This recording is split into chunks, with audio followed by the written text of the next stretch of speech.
ආයුබෝවන් මාධ්‍යවේදී මිතුරන් සියලු දෙනාට මම සුගීශ්වර විමලරත්න සභාපති ශ්‍රී ලංකා වෘත්තීයවේදී විදුහල්පතිවරුන්ගේ සංගමය අද දවසේ මෙම මාධ්‍ය සාකච්ඡාවෙන් අපි අපේක්ෂා කරනවා සංගමයක් විදිහට අධ්‍යාපන පද්ධතියේ සිසුන්ටත් ඒත් එක්කම විදුහල්පතිවරුන්ටත් ගුරුවරුන්ටත් බලපාන ගැටලු කීපයක් පිළිබඳව සාකච්ඡා කරන්න සහ රටට තොරතුරු කියන්න ඒ වගේම අධ්‍යාපන බලධාරීන්ගෙන් ගරු අධ්‍යාපන අමාත්‍ය අග්‍රාමාත්‍යතුමියගෙන් අධ්‍යාපන ලේකම්තුමාගෙන් සහ විභාග කොමසාරිස්තුමිය ඇතුළු අදාළ බලධාරීන්ගෙන් පිළිතුරු ලබා ගැනීමට අපේක්ෂා කරනවා විසඳුම් ලබා ගැනීමට අපේක්ෂා කරනවා මේ ඉදිරිපත් කරන කරුණු සම්බන්ධයෙන් විශේෂයෙන්ම මේ දිනවල සිදුවෙච්ච ලොකු අසාධාරණයක් තියෙනවා මේ රටේ ගුරු පරපුරට ඒ තමයි ශ්‍රී ලංකා ප්‍රජාතන්ත්‍රවාදී සමාජවාදී ජනරජයේ 2025 11 වෙනි මාසේ 14 වෙනිදා ගැසට් පත්‍රයෙන් ශ්‍රී ලංකා විදුහල්පති සේවයේ 3 වෙනි පන්තියට නිලධාරීන් බඳවා ගැනීම සඳහා එහෙම නැත්නම් ගුරු බෞතුන් බඳවා ගැනීම සඳහා ඉල්ලුම් පත්‍ර කැඳවීම සිදු කරා. මේ ඉල්ලුම් පත්‍ර කැඳවීමට අනුව ඉල්ලුම් පත්‍ර යොමු කිරීමේ අවසන් දිනයේ විදිහට යෙදලා තිබුණේ 2025 දෙසැම්බර් මාසයේ 19 වෙනිදා විභාගයේ පැවැත්වීමට නියමිතව තිබුණා මාර්තු මාසයේ ගැසට් නිවේදනයට අනුව. අධ්‍යාපන ලේකම්වරයාට සේවා ව්‍යවස්ථාවෙන් පැවරිච්ච විදුහල්පති සේවයේ සේවා ව්‍යවස්ථාවෙන් පැවරුණු බලතල අනුව තමයි විදුහල්පති සේවයට බඳවා ගැනීම සඳහා මේ කටයුත්ත සිදු කරන්නේ මේ ඉල්ලුම් පත්‍ර කැඳවීම සිදු කරන්නේ. අවසාන වාරට විභාගයක් තියලා විදුහල්පතිවරුන් බඳවා ගත්තේ 2019 ඔක්තෝබර් මාසයේ. ඉන් අනතුරුව විවිධ හේතු අධිකරණ ක්‍රියාමාර්ග යනාදී මත එම විභාගයම පදනම් කරගෙන විටින් විට විදුහල්පති සේවයට බඳවා ගත්තත් 2019 ඉඳලම ගුරු සේවයේ ඉන්න සුදුසුකම් සපුරපු ලද නිලධාරීන්ට අවුරුදු 7ක් විදුහල්පති සේවය සඳහා පැමිණීමට අවස්ථාව තිබුණේ නැහැ. ඒ ගැටලුව මත ගුරු සේවයේම අය විදුහල්පති සේනිධාරීන් නොවි විදුහල්පති රාජකාරී ආවරණය කිරීම එහෙම නැත්නම් වැඩ බලන විදුහල්පතිවරුන් විදිහට කටයුතු කිරීම ආදී දේ මගින් පාසල්වල සිසුන්ට සහ අධ්‍යාපන පරිපාලනයට පාසල්වල කළමනාකරණයට විශාල අසාධාරණයක් වෙලා තිබුණේ. අවුරුදු 7කට පස්සේ ඉල්ලුම් පත්‍ර කැඳවලා විභාගයේ පවත්වනකොට අපි විශ්වාස කරා විදුහල්පති සේවයේ තියෙන පුරප්පාඩු ඇත්ත වශයෙන්ම කියනවා නම් අපේ අවබෝධය හැටියට 5000කට වැඩි පුරප්පාඩු සංඛ්‍යාවක් විදුහල්පති සේවයේ තියෙනවා.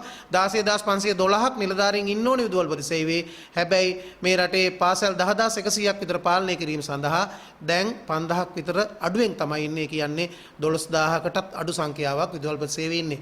එතකොට අපි බලාගෙන ඉන්නවා ඉක්මනින් විදුහල්පති සේවයට මේ අය බඳවා ගයි කියලා. නමුත් බරපතල අසාධාරණයක් වුණා අද දවසේ අප්‍රේල් මාසයේ 26 වෙනි ඉරිදා තමයි විභාගෙ තියන්න නියමිතව තිබුණේ.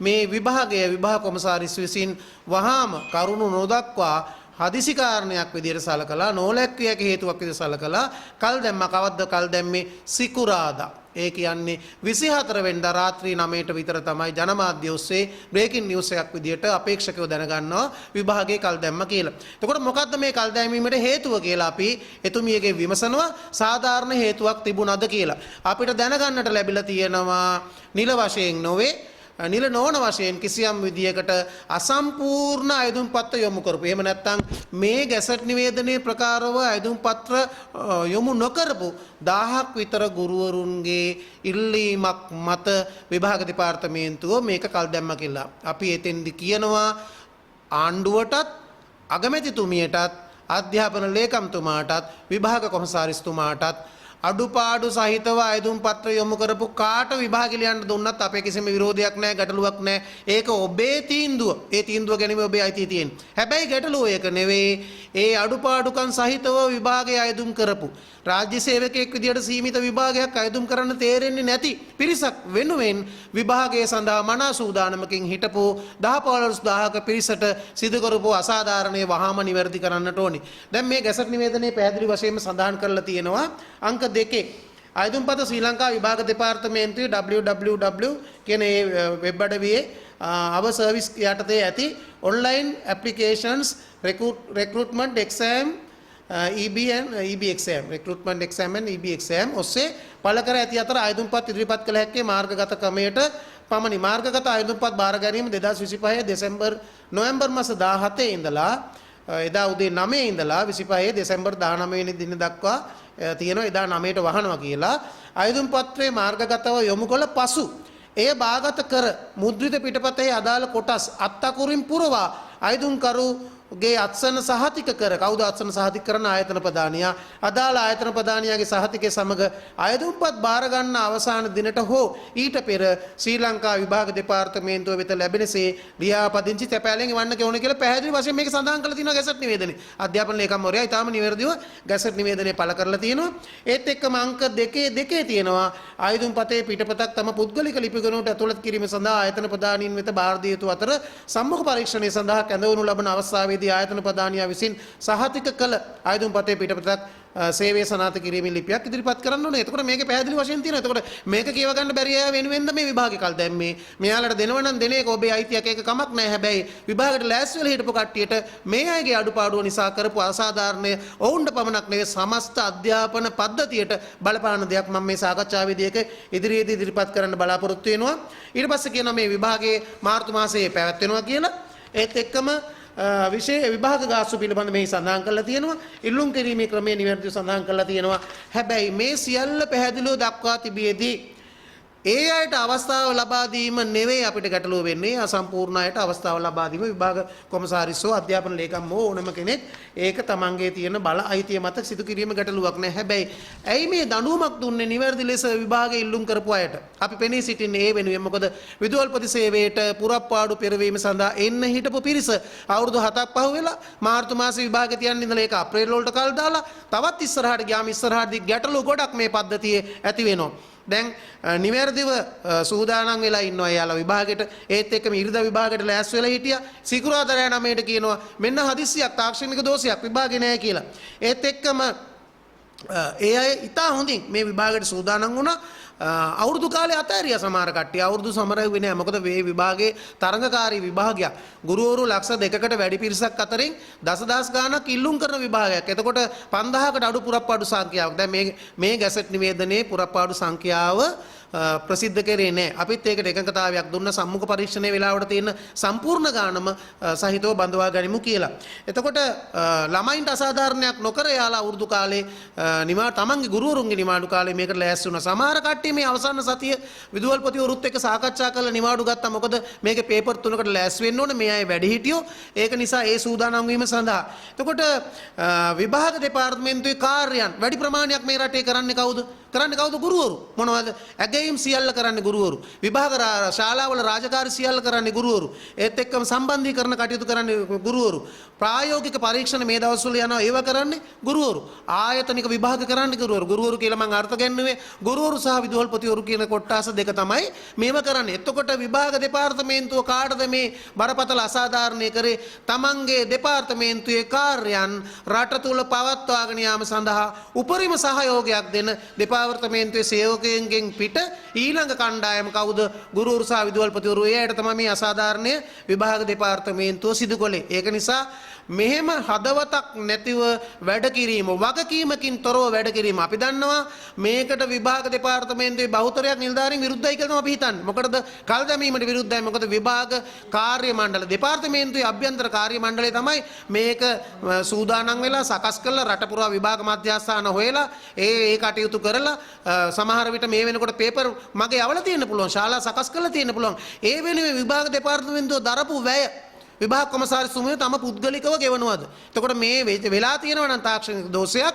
ඒ දෝෂේ වගකීම එතුමිය පුද්ගලිකව ගන්නවද ආයතන ප්‍රධානියා විදියට? එහෙම නැත්නම් කවුද ගන්නෙ? අග්‍රාමාත්‍යතුමිය මේක ගන්නවද? අධ්‍යාපන ලේකම්තුමා ගන්නවද?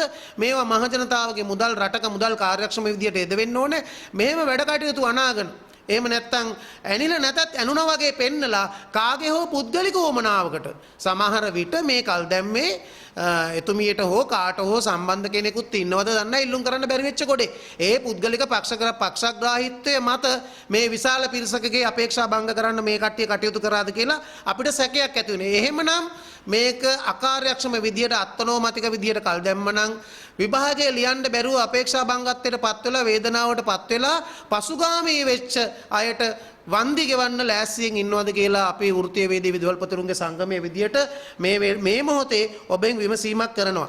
මේ සම්බන්ධයෙන් හරි ක්‍රියාමාර්ගයක් ගත්තේ නැත්නම් අපි සංගමයක් විදියට අනිවාර්යයෙන්ම නීති මාර්ගයට යනවා, අධිකරණ ක්‍රියාමාර්ග ගන්නවා. දැන් කරන්න දෙයක් නැහැ. අද තමයි කරන්න තිබ්බේ විභාගයේ කල් දාලා තියෙන්නේ. සමහර අය සමහර ගුරු තමන්ගේ පවුලේ වැදගත් අවස්ථා දරුවන්ගේ විවාහ මංගල උත්සව පවා අප්‍රේල් මාසෙන් එහාට දාලා දින වෙනස් කරගත්තා. සමහර අයට කරන්න තිබ්බ පොඩි සල්ල කර්ම අපි දන්නවා ඒවත් එහාට දාගත්තා. විභාගේ හොඳින් ලියලා මේ රටට ගුරුවරයෙකුට වඩා සේවයක් විදුහල්පති සේවයට ඇවිල්ලා කරන්න ඕන නිසා ඒ අය ඒ කටයුත්ත කරා. එහෙම කැපකිරීමක් කරා. එතකොට පාසල් වල විදුහල්පතිවරු සමහර ගුරුවරුන්ට සහනයක් දුන්න අවුරුද්දෙන් පස්සේ ඔයා හොඳට පාස් වෙ විභාගයට පාඩම් කරලා පාස් වෙන්න. මොකද මේක තරඟකාරී විභාගයක්. මේකට 40ක් ගන්න එක ගුරුවරුන්ට ලොකු ප්‍රශ්නයක් නෙවෙයි. හැබැයි 40 ගත්තට පාස් වෙන්නේ නැහැ. මේකේ වැඩිම ලකුණු ගත්ත පිරිස වගේ දෙගුණයක් සම්මුඛ පරීක්ෂණයට කැඳවලා එතනිනුත් වැඩිම ලකුණු ගන්න කට්ටිය තමයි බඳවා ගන්න. ඒක නිසා මේකේ තරඟකාරීත්වයක් තියෙනවා. ඉතින් එහෙම සහන දුන්නා. එතකොට ආය නැවත විදුහල්පතිවරුන්ට පුළුවන් මේ ගුරුවරුන්ට සහනයක් දෙන්න. ඔයා නිවාඩුවක් කරන් පාඩම් කරන්න කියන්න. එහෙම සහනයක් දෙන්න විදිහක් නැහැ. ගුරුවරුන්ට පුළුවන් කියලා විදුහල්පතිවරුන්ගෙන් අනේ මැඩම් අනේ සර් මට නිවාඩුවක් දෙන්න විභාගෙට පොඩ්ඩක් සූදානම් වෙන්න ඕනේ. පන්තියේ දරුවොත් එක්ක වැඩ කරලා හැන්දෑවේ 3-4 පාට මේ සමහර ගුරුවරු ට්‍රැවල් කරනවා.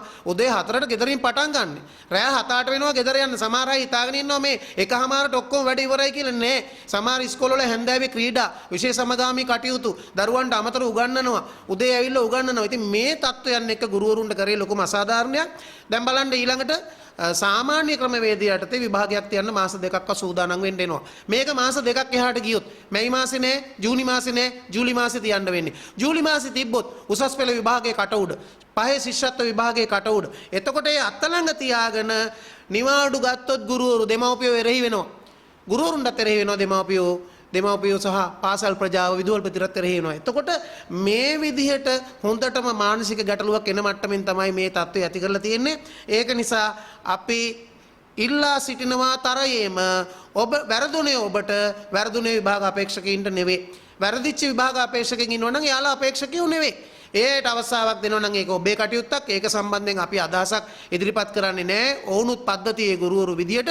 හැබැයි කවුද මේ විරෝධය ඉදිරිපත් කළේ? කවුද මෙහෙම තර්ජනය කරේ? පැහැදිලි වශයෙන් මේ ගැසට් නිවේදනයේ ඉල්ලුම් පත්‍රය යවන්න ඕනේ කියලා තියෙද්දි අඩුපාඩු සහිතව යවපු අයට කවුද මේ තර්ජනය කළේ? ඒක රටට කියන්න ඕනේ. ආණ්ඩුව කියන්න ඕනේ. විභාග කොමසාරිස් කියන්න ඕනේ. අධ්‍යාපන ලේකම් කියන්න ඕනේ. මාස 4ක් ඔබ හිටියද මේක දකින්න? මාස 4ක් මේ තාක්ෂණික දෝෂයේ දකින්න හිටියද? අනිද්දා විභාගය කියලා සූදානම් වෙච්ච ගුරුවරු අපේක්ෂාවන් කඩා වැටෙන විදිහට ඉච්ඡා භංගත්වයට පත් වෙනකන් ඔබ මාස 4ක් හිටියද මේක තාක්ෂණික දෝෂය හොයාගන්න. එහෙනම් ඒ වරද කාගේද කියලා හොයලා එයාලට දඬුවම් කරන්න ඕනේ කියලා අපි ඉල්ලීමක් කරනවා. කොහොම නමුත් අපේ දැඩි ඉල්ලීම අනිවාර්යෙන් සති දෙකකින් විභාගය තියන්න ඕනේ. අපි සති දෙකයි කල් දෙන්නේ. සති දෙකක් කල් දෙනවා. මැයි මාසේ 10 හෝ 17 විභාගය තියන්න ඕනේ. කොමසාරිස්තුමිය මේ හදිස්සියේ කල් දැම්ම වගේම සැලසුම් කරලා තියන්න. එහෙම තිබුණ නැත්නම් අපි අනිවාර්යයෙන්ම විභාගයේ නැති වෙච්ච පිරිසත් එක්ක නීතිමය ක්‍රියාමාර්ග ගන්නවා. ඒ බව ඔබතුමියට අපි ලිඛිතවත් දැනුම් දීලා තියෙනවා.